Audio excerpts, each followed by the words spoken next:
तो आचार्य ये बताएं कि जो शिवरात्रि है वो हम लोग क्यों मानते हैं? तो शिव और रात्रि तो अलग है। शिव का वास्तविक अर्थ होता है अच्छा, सुंदर। कैसे जो है शिव और पार्वती का ईश्वर कैसे हैं? तो सत्य भी है, शिव भी है और सुंदर। 5 गुणों को धारण करने के बाद ही प्रेम, ये है शिव और पार्वती का प्रेम।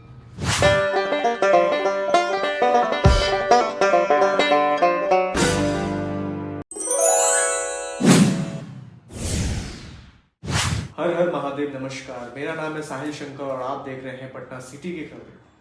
देखिए, इस वक्त हमारे स्टूडियो में हमारे साथ मौजूद हैं अजय कुमार मिश्रा जी, जो कि आचार्य हैं। बहुत सारे वेद के बारे में भी इन्हें जो है नॉलेज है और बहुत सारी जो चीज़ें हैं जो हम लोग जो कल से प्रश्न लेके बैठे थे, उन सारे प्रश्नों का उत्तर देने के आज हमारे स्टूडियो में उनको बुलाए। तो चलिए, समय को बर्बाद ना करते हुए सीधे उनसे बात करते हैं कि क्या सारे क्वेश्चंस हैं। नमस्कार। जय श्री नारायण। कैसे हैं?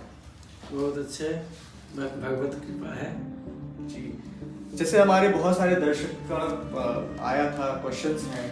पहले तो शिवरात्रि आने वाली है, तो आचार्य ये बताएं कि जो शिवरात्रि है वो हम लोग क्यों मनाते हैं?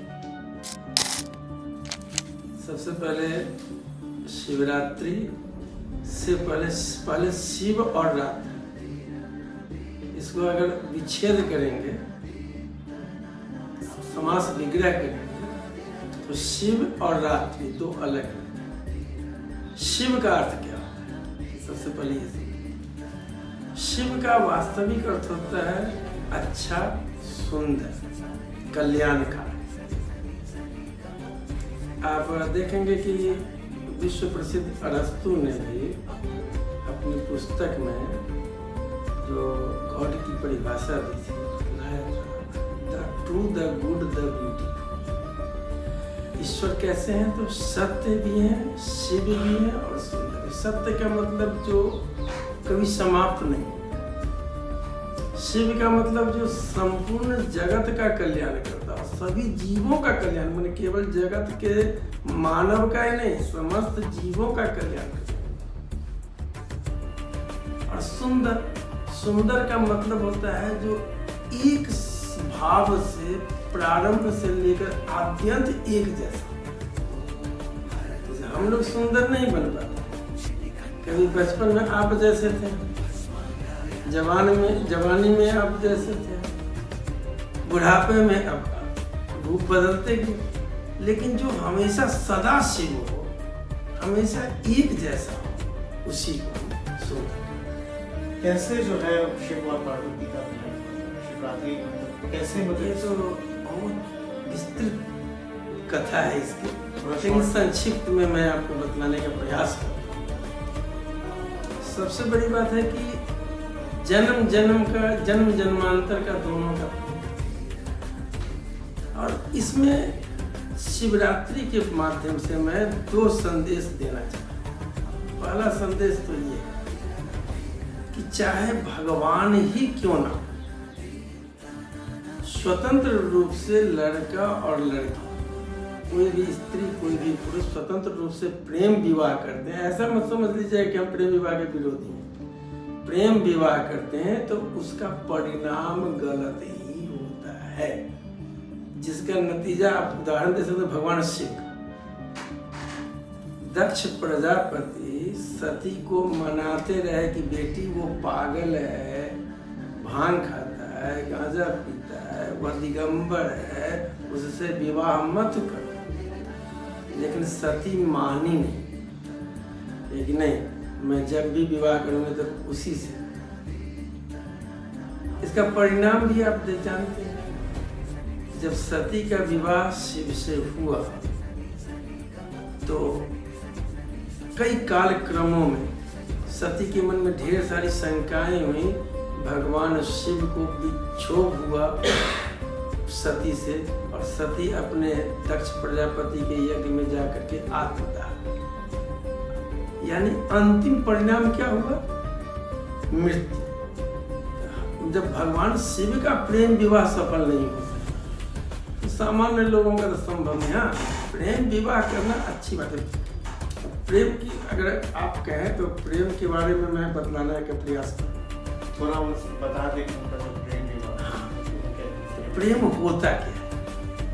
अभी तक पता नहीं, लोगों ने जो व्याख्या की है, ढाई आखर प्रेम का पढ़े सो पंडित है, आप लोग भी बचपन से पढ़ते आ रहे हैं। लेकिन मैंने इसके लिए अपनी एक पुस्तक लिखी है जो बिहार सरकार ने उसको अनुदानित भी किया है, राजभाषा की ओर से उसको अनुदानित पुस्तक है। तो 5 अक्षर प्रेम का, उसमें प, र, दूसरा वर्ण है र, तीसरा ए, चौथा म है और 5वां प है। प का मतलब होता है जिसके संबंध में पवित्रता, जिसके हृदय में पवित्रता, वही प्रेम का अर्थ है। र का मतलब रमणीयता, जिसके मन में एक बार हम रम गए जिसके लिए, तो फिर लौटने का नहीं सोचना। एक का मतलब होता है एकात्मकता, एक रूपता, हम में और जिससे मैं प्रेम करता हूँ उसमें कोई अंतर नहीं। अगर उसको चोट लगती है और मैं भी दवाई खा लूँ तो वो ठीक, ये प्रेम की एकात्मकता होती है। माँ का मतलब मरण रिक्तता, प्रेम में मृत्यु नहीं होती। और अ का मतलब असीमित, अनंत। ये 5 गुणों को धारण करने के बाद ही प्रेम होता है। आपने जो प्रश्न किया था शिव और पार्वती का विवाह, इस पर आप कुछ प्रश्न मन में है? तो जब सती जलकर भस्म हो गई, ये कथा आप जानते होंगे, मैं सती के प्रसंग में प्रवेश भी नहीं करना चाहता। तो इसी बीच एक तारकासुर नाम का राक्षस, जिसने भगवान ब्रह्मा जी की बहुत कठोर तपस्या की और आशीर्वाद के रूप में उसने प्राप्त किया कि मैं अमर हूं। ब्रह्मा जी ने कहा कि ये तो असंभव है, अपनी मृत्यु का कारण तुम खुद बना के बतलाओ, ऐसे मरो। तो उसने सोचा कि ऐसा करते हैं, भगवान शिव ने प्रतिज्ञा कर ली है कि अब मैं विवाह करूंगा, दोबारा विवाह करने का सवाल ही नहीं। और वो अनंत समाधि में लिया। तारकासुर ने प्रतिज्ञा की, कहा कि भगवान अगर जब भी मैं मरूं तो भगवान शंकर के पुत्र से, उन्होंने तथास्तु कह दिया। अब शंकर भगवान में हजारों वर्षों से तपस्या करी। अब तारकासुर स्वर्ग से लेके पूरे ब्रह्मांड पर शासन करना शुरू कर दिया। सारे देवता त्राही त्राही करने लगे। ब्रह्मा जी से निवेदन किया लगा कि ब्रह्मा जी ने कहा कि अरे ये तो बड़ा असंभव है। उसने वरदान दिया है कि शंकर के पुत्र से मर, वो तपस्या में, वो तपस्या टूटेगी, टूटने की बात सबसे पहले उनके लायक कोई लड़की को जन्म दिलवाइएगा तब ना। लेकिन देवता लोग कितना धैर्य रखे, किसी भी काम में धैर्य रखे। ये पहला। दूसरा जो मैंने आपको, धैर्य बहुत काम आता है। उनकी विवाह और उनका जो शिव का जो बारात है उसका भी बहुत सारा कहानी है कि बहुत सारे जो असुर हैं, देवता हैं, बहुत सारे राक्षस हैं, ऐसे जितने भी लोग हैं, बहुत सारे जो दानव थे वो उस बारात में उसमें 2 मिनट में विवाह प्रकरण दिखा देता हूँ, इस प्रश्न को भी क्रम से आता हूँ। तो सबसे पहली बात यह है कि तब हिमालय के घर में पहले निवेदन किया गया सती को कि आप पुनर्जन्म, वो पार्वती रूप में जन्म। सियानी हुई तो उनके मन में एक भावना थी कि मैं दिव्य सुंदरी हूँ, शिव जी का किसी प्रकार से तपस्या टूट जाए ना तो वे तो स्वयं मुझे पहचान लेंगे कि मैं पूर्व जन्म की सती। देवताओं ने कहा कि उपाय करता हूँ, कामदेव को भेजा। ये सब जानते हैं कथा, इसलिए मैं संक्षिप्त में। कामदेव ने अपना 5वां बाण चलाया। भगवान शिव का जो है सो आंखें तो खुली, शिव जी की आंखें खुली, लेकिन तीसरी ने आंखें, तीसरा नेत्र, और कामदेव भस्म। यहाँ कुमार संभवम नामक पुस्तक में कालिदास ने बहुत अच्छा लिखा है, यथा समक्षम दहता मनोभवम पिनाकिना भग्न मनोरथा सती निनिंद रूपम हृदये न पार्वती प्रियेषु सौभाग्य फलाहि चारुता। यानी जब आंख के सामने में प्रेम को पैदा करने वाले, जन्म देने वाले कामदेव जलकर भस्म हो गए तो पार्वती जी ने अपनी सुंदरता की निंदा सुनी। ये सुंदरता किस काम की? निनिंद रूपम हृदय न पार्वती, निंदा कर। और तब तपस्या का कठोर मार्ग अपनाए और जन्म कई वर्षों की तपस्या के बाद, अनंत तपस्या के बाद तो वह शिव जी को मना पाए। वो मेरी कुमार संभव के पंचम सर्ग के अंत में भगवान कहते हैं कृतेषु दास, हे देवी मैं तुम्हारी तपस्या से खरीदा हुआ दास हो गया, तुम जो कहोगे मैं करूंगा। ये है शिव और पार्वती दोनों का विवाह। आगे प्रश्न बढ़े कैसे वो जो है एक मतलब गृहस्थ जीवन के तरफ बढ़ा। भगवान शिव जो है एक कहते हैं कि वो एक अघोरी टाइप लाइफ था और कैसे वो जो है वो गृहस्थ जीवन की तरफ आए, उस पर थोड़ा। इसकी व्याख्या तो मैंने पहले भी कर दी है कि वे शिव का एक बाहरी रूप आप देख रहे हैं, आंतरिक रूप नहीं देख रहे। अंदर का रूप जो है सत्यम है, शिवम है, सुंदरम है और यही रूप हम सबों का है। मेरा प्रश्न ये है आचार्य जी की वैरागी जीवन छोड़ने का मतलब उनका क्या ऐसा हुआ होगा? मतलब तपस्या में यह शक्ति है जो असंभव को भी संभव। और पार्वती जी अपनी सुंदरता से मोहित नहीं शिव जी को, अपनी तपस्या से। और तपस्या आप भी कीजिए, मैं भी करूं। तप का मतलब ही होता है जलना। जब स्वयं को आप जला देते हैं तो उसमें से जो है एक प्रसन्नता की खुशबू निकलती है, सुगंध निकलती है और वही सुगंध निकलती है। और भगवान शिव को मजबूर होना पड़ गया कि वैराग्य जीवन को त्याग कर गृहस्थ जीवन में प्रवेश करें। देवताओं का कल्याण करना, नहीं विवाह करते तो फिर संतान नहीं होता, संतान नहीं होता तो कार्तिकेय जी तारकासुर को मारते नहीं। मतलब कहा जाता है कि जो वैराग्य जीवन से गृहस्थ जीवन और गृहस्थ जीवन से संसार को चलाने के लिए चीजें। हाँ, तो वैराग्य जीवन को भी अगर जन कल्याण के लिए त्यागना पड़े तो त्यागने में बुराई नहीं है। दधीची ऋषि ने तो जन कल्याण के लिए, देवताओं के कल्याण के लिए अपनी हड्डी तक का दान किया। जन कल्याण इसको कहते हैं। अगर संसार के कल्याण की कामना करनी हो तो वैराग्य भी त्याग सकते हैं, इसमें बुराई नहीं। वैराग्य त्याग कर हम गृहस्थ जीवन में प्रवेश करेंगे। आगे ये अब आपने भूत प्रेत का इसकी मान्यताएं बहुत है, कथाएं बहुत है, अनंत कथा, लेकिन संक्षिप्त में 2 मिनट की बात नहीं करते कि भगवान शिव जो है जब उनका विवाह निश्चय हो गया तो सभी लोगों को निमंत्रण मिला, सभी देवताओं को निमंत्रण मिला। देवताओं को ही न मिलेगा भाई, ये महादेव है तो देव को मिला, इंद्र देव को मिला, सारे देवताओं को मिला, विष्णु भगवान को मिला, ब्रह्मा जी को मिला, सभी देवताओं को निमंत्रण। जब नंदी बाबा और इनका मुख्य सेनापति जो है वो वीरभद्र, इन्होंने अपने शागिर्दों से पूछा कि अरे सबको निमंत्रण मिल गया? कहा कि सबको तो निमंत्रण उन लोगों ने दिया है, लड़की वालों ने, लेकिन सारे देवताओं को निमंत्रण मिल गया। कहा कि देवताओं को मिल गया और हमारे जो शागिर्द हैं, हमारे साथ रहने वाले हैं, उनको निमंत्रण कोई दिया कि नहीं? कहा कि अरे इन लोगों को निमंत्रण की जरूरत नहीं है, एक बार केवल बिगुल बजा देना है, भगवान शिव का डमरू बज जाएगा ना। आप एक बार डमरू तो बजा दीजिए, सारे भूत प्रेतों को क्यों निमंत्रण?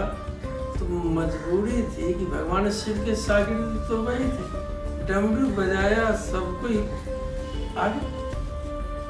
अब गोस्वामी तुलसीदास ने बहुत अच्छी व्याख्या की है, कोई मुखहीन विपुल मुख का, किसी का पूरा शरीर था मुंह नहीं, किसी के पूरे शरीर में मुंह ही मुंह लटका हुआ था, किसी को पैर नहीं था तो किसी को हाथ नहीं था।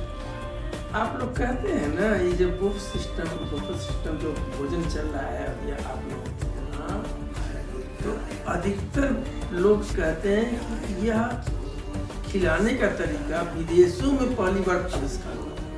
ये बिल्कुल गलत है। इसका पहला आविष्कार भारत में या पहली बार जब हिमालय के दरवाजे पर ये भूत प्रेत आदि बराती है, उधर देवताओं के लिए तो पंगत थी, भूत प्रेत आदि के लिए तो हिमालय चिंता में पड़ गई कि इनको खिलावे कैसे। किसी को केवल मुंडी, किसी को पैर ही नहीं है, किसी को हाथ ही नहीं, खाएगा कैसे भैया। अंत में उस समय के विशेषज्ञों ने वह तरीका अपनाया कि खड़े खड़े कोई अपनी मुंडी डुबा करके ही खा लेगा, उछल कूद के खा लेगा, एक साथ लगा दो नाद की तरह। इसीलिए हम लोग इसको बुफैलो सिस्टम कहते हैं। बुफैलो सिस्टम भैंस वाला सिस्टम, खड़े खड़े। ये भूत प्रेतों के लिए बना था, इंसान ने इसको अपना लिया तो अलग बात है। पहली कथा वही सिस्टम, पहली यही इस प्रकार के खाने का व्यवस्था भूत प्रेतों की। ये तो सारी बातें हो गई थी। हमारे पास बहुत सारे जो है लोगों के प्रश्न आए हुए हैं शिवरात्रि को लेकर के। बाबा, पहला प्रश्न हमारे पास ये आया है कि शिवरात्रि का जो रात्रि का जागरण पूजन होता है और जो हम लोग पूजन करते हैं उसकी सही परंपरा क्या है? देखिए, रात में भगवान रात्रि की जहाँ तक बात है, मैं जो समझता हूँ तो एक रात्रि जागरण से बहुत गहराई से समझा। अष्टमी की रात, नवरात्र में अष्टमी की रात जगने से, शिवरात्रि की रात जगने से व्यक्ति को 1 वर्ष तक पुण्य करने का रात्रि जागरण का बड़ा महत्व। और शिवरात्रि की जहाँ तक बात है तो मनोवांछित पति और पत्नी को पाना चाहते हैं मन के अनुकूल, तो इसके लिए तो शिवरात्रि महागौरी की पूजा करें। जैसे माता गौरी ने शिव को अपने मन के अनुकूल पा ली थी ना, असंभव को भी संभव कर लिया। वैसे ही अगर आप भी मन के अनुकूल पति या पत्नी पाना चाहते हैं तो आप लोगों को भी शिवरात्रि करनी चाहिए। शिवरात्रि का महत्व ही यही है। देखिए, माता पार्वती ने जब माता सीता ने मन ही मन राम को अपना पति मान ली तो निवेदन किससे करने की? गौरी से। माता कोई उपाय कीजिए कि वही धनुष तोड़े। और माता जी ने कही, मन जा ही राचहु मिलहि सोबर सहज सुंदर सातो। तुम्हारे मन में जो पति पाया हुआ है वही तुझे मिले। ये शिवरात्रि आप लोगों को शिवरात्रि करनी चाहिए। दूसरा प्रश्न है, शिवलिंग पर दूध जल बेलपत्र अर्पित करने से क्या फर्क आता है? क्या उसका क्या मतलब? देखिए, बेलपत्र में तो त्रिदलम त्रिगुणाकारम त्रिनेत्रम त्रिआयुधम। अब इस पर व्याख्या नहीं करके मैं सीधी हिंदी में बात करूँगा। हिंदी में कि त्रिदलम 3 दल, त्रिगुणाकार, तीनों गुणों को, रजोगुण तमोगुण सतोगुण, तीनों गुणों को धारण करने वाला शिवलिंग का पर चढ़ने वाला बेलपत्र, 3 पत्थर। इसलिए उस पर चढ़ाने से जो है आपके अंदर के तीनों प्रकार के विकार, तीनों प्रकार के ताप स्वतः समाप्त होते हैं। 3 प्रकार का कष्ट होता है जीवन में। दैहिक कष्ट जो देह से उत्पन्न होता है, दैविक कष्ट जो देवताओं के द्वारा जाता है, और भौतिक कष्ट जो विज्ञान के द्वारा जाता है। दैहिक, दैविक, भौतिक तापा, तीनों ताप को, तीनों कष्ट को निवारण करना हो तो बेलपत्र चढ़ाना चाहिए, दूध चढ़ाना। अगला प्रश्न हमारा ये है कि शिवरात्रि के दिन ऐसा कौन सा मंत्र का उच्चारण करना चाहिए जिससे भगवान शिव को प्रश्न किया, माता पार्वती को प्रश्न किया? सामान्य लोगों को तो ओम नमः शिवाय का ही जाप कर लेने से कल्याण हो जाता है। लेकिन अगर आप पढ़े लिखे विद्वान लोग हैं तो उनका बीज मंत्र भगवान शिव का जो है, ओम तत्पुरुषाय विद्महे महादेवाय धीमहि तन्नो रुद्रः प्रचोदयात्। इस मंत्र का जाप करते हुए अगर शिवलिंग पर हम जल अर्पण करते हैं, दूध अर्पण करते हैं, बेलपत्र चढ़ाते हैं, तो आपकी मनोकामना निश्चित रूप से। हमारा अगला प्रश्न है कि क्या शिवरात्रि का जो फास्टिंग होता है, जो वो उसमें क्या ऐसा करना चाहिए जिससे भगवान शिव को भी प्रसन्न? देखिए भाई, इसमें तो हमारा थोड़ा सा विचार अलग है। मैंने एक पुस्तक लिखी है धर्म युद्ध और मैं, प्रकाशित हुई है। तो उपवास मन से करना है।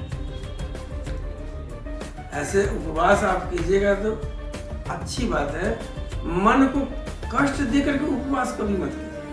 अगर आपका मन नहीं मानता है तो मत कीजिए। आप भरपेट खा करके भी, सात्विक भोजन करके भी आप उपवास में, और भर कुछ नहीं खा करके भी दिन भर खाने के बारे में सोचते रहते हैं, तो वो आप खा रहे हैं। आत्मा का उपवास कर रहे हैं। फिर उस आत्मा को जब परमात्मा मिलेंगे तो फिर शरीर को भूख की जरूरत नहीं। इसलिए उपवास करने से क्या होता है कि शिवरात्रि के दिन उपवास करने से जो है फिर आपको साल भर भोजन की कमी नहीं, घर में धन धान्य संपत्ति की कमी नहीं। एक दिन शिव के लिए अगर उपवास करते हैं तो सब दिन वो पूर्ण करते हैं। अन्नपूर्णा माता, इसलिए बनारस में उनकी पूजा भी होती है। अन्नपूर्ण रहेंगे आप शिव और माता रानी पार्वती। ये एक और क्वेश्चन हमारे पास आया है, जो प्रश्न है ये मेरा भी है कि जो शिवरात्रि के दिन बहुत लोग ऐसे रुद्र अभिषेक कराते हैं, तो जो अभिषेक का जो सही समय वो क्या होना चाहिए, किस जो है? देखिए, अब जहाँ तक रही बात नियमतः शिवरात्रि के दिन शिववास होता है। जिस दिन शिववास नहीं हो उस दिन अभिषेक करने की जरूरत है। अब पूजन कीजिए, विधि विधान कीजिए, बहुत सारा उपाय कीजिए, बहुत सारे, लेकिन बहुत सारे भाई बंधु हमको कहेंगे कि शिवरात्रि के दिन आप रुद्राभिषेक कैसे कराते हैं? क्योंकि यह विशेष दिन, इस दिन शिवरात्रि के शिववास का ध्यान नहीं दिया जाता है। उस दिन भगवान शिव ने आशीर्वाद दिया कि आज के दिन जो भी अभिषेक करेगा उसको संपूर्ण फल जो है जीवन भर में एक बार भी अभिषेक कर लिया एक तरह से शिवरात्रि के दिन, तो उसका कल्याण। एक और जो है प्रश्न हमारे पास आया है कि शिवरात्रि के दिन दान का भी बहुत बड़ा महत्व है। जी, तो इस पे क्या बोलना चाहिए? दान तो ऐसे सब दिन महत्वपूर्ण है, लेकिन लेकिन शिवरात्रि के दिन तो निश्चित रूप से दान करें। क्या दान किया जाए? उस दिन जो है ना सबसे ज्यादा अच्छा से अन्नपूर्णा माता को प्रसन्न करने के लिए अन्न दान कीजिए, और भगवान शिव को प्रसन्न करने की सफेद चीज को भी, चाहे वो चांदी हो, सफेद बर्तन हो, क्योंकि उनको आशुतोष भी कहा गया है, चंद्रशेखर भी कहा गया है। वो आपके जीवन में शीतलता प्रदान करें, इसलिए जो है सो सफेद चीजों का दान करें। एक आखिरी प्रश्न जो है आया है हमारे पास कि आजकल में जो तनाव भरा तो ऐसे जो तनाव भरा जीवन है, व्यस्तता है, वैसे में भगवान शिव का जो है पूजा अर्चना एक रूप जब देखिए इसके लिए बिनु विश्वास प्रतीति न होगी और बिनु प्रतीति अब इसको आवश्यकता समझ लीजिएगा तो अपने आप भक्ति है। जैसे उदाहरण मैंने आपको मैं बतला रहा हूँ कि जैसे आप बिजली का बिल जमा न करेंगे लाइन कट जाएगी ना, ऊपर से आपको फाइन मिलेगा। ठीक वैसे ही जो भगवान मुझे 24 घंटे बिजली देते हैं, सूर्य के रूप में, चंद्रमा के रूप में, ऑक्सीजन नाक तक पहुंचवाते हैं, इतनी सारी व्यवस्था देते हैं, अन्न देते हैं, जल देते हैं, उस भगवान को टैक्स के रूप में आप हम देते क्या है? मात्र 24 मिनट में, मात्र 24 घंटे में मात्र 24 मिनट समय। इसीलिए गायत्री मंत्र जो महामंत्र है उसमें 24 अक्षर, 24 घंटे का मात्र 24 मिनट भगवान को तो उनका टैक्स। और ये सोच के जब चलिएगा ना तो आप उसके बिना जी ही नहीं पाएंगे। लगेगा चलिए भाई आज हम टैक्स नहीं जमा के जल्दी जमा करो तो नाम ठीक वैसे ही आपकी आवश्यकता समझ करके जब भगवान की भक्ति करेंगे तो 100% गारंटी इस भाग दौड़ की जिंदगी में भी समय आने पर आप जहाँ भी है जैसे तैसे भी जल्दी से पवित्र हो करके आप किसी देवालय में किसी एकांत स्थान में बैठ कर मात्र 24 मिनट लगाना है, बहुत नाटक नहीं करना है। 12 घंटा 14 घंटा तक जप करते रहने से क्या फायदा। नवरात्र में बहुत लोग करते रहते हैं, भैया मैं तो खाली पानी पी करके 9 दिन रहा। अरे भैया पानी पी करके अगर भगवान की भक्ति हो जाती तो सबसे पहले मछली को मोक्ष मिल जाता है ना। तो कहता है कि हम हवा पी के रह गए, खाली पानी में नहीं पिए तो सबसे पहले तो सांप को मोक्ष मिल जाए है ना। कोई कहता है कि भस्म लगा करके भगवान का भस्म लगा के भगवान की शिव की आराधना करें, उससे भगवान की प्राप्ति हो जाएगी। नहीं हो कुत्ता भी भस्म लगा रहता है, नहाता है, अगर जमीन में लौटते रहता है तो मुक्ति थोड़ी मिलती है। ये सब इसी को हम आडंबर और ढापसला है ना। अंदर से अपवित्र होकर के 24 मिनट मात्र 24 मिनट जब भी आपको श्रद्धा है ना, यस्मिन कस्मिन दिने, जिस दिन आपके मन में श्रद्धा हो, जिस समय श्रद्धा निकल जाए समय, इसके लिए कोई सीमा नहीं है। मध्यरात्रि हो, ब्रह्म मुहूर्त हो, दोपहर हो, इसके लिए कोई चिंता नहीं है। 24 मिनट आपको 24 घंटा में देना, ठीक है। और आपने प्रश्न किया है, यथासंभव मैंने उत्तर देने का प्रयास किया। तो अभी हमारे स्टूडियो में हमारे साथ मौजूद थे आचार्य श्री अजय कुमार मिश्रा जी, जिन्होंने हमें सारी चीज़ें बहुत अच्छे से अवगत कराई। हम लोग बाबा हमारे दर्शकों को आप कुछ उपाय और कुछ संदेश दे के जाते जाते कुछ संदेश देंगे। बस जाते जाते यही संदेश हम लोग मैं देना चाहता हूँ आप सबको कि जहाँ भी रहिए तन में मन शिव संकल्प को दृढ़। आप जिस क्षेत्र में हैं, आप अगर स्टूडियो चला रहे हैं, आप अगर पत्रकार हैं तो इसमें ईमान है। एक मजदूर भी अगर मजदूरी में ईमानदारी रखता है तो भगवान की कृपा होती है। जो जिस क्षेत्र में है भैया उस क्षेत्र में उसी को भगवान मान लीजिए। यही आपके शिव है, यही शंकर है, यही भगवान है, यही पार्वती है। अपने कर्म को ही धर्म माना लीजिएगा तो आपका कल्याण हो जाएगा। सर्वे भवन्तु सुखिनः, सर्वे सन्तु निरामयाः, सर्वे भद्राणि पश्यन्तु मा कश्चित् दुःखभाग् भवेत्। जय श्रीमन्नारायण।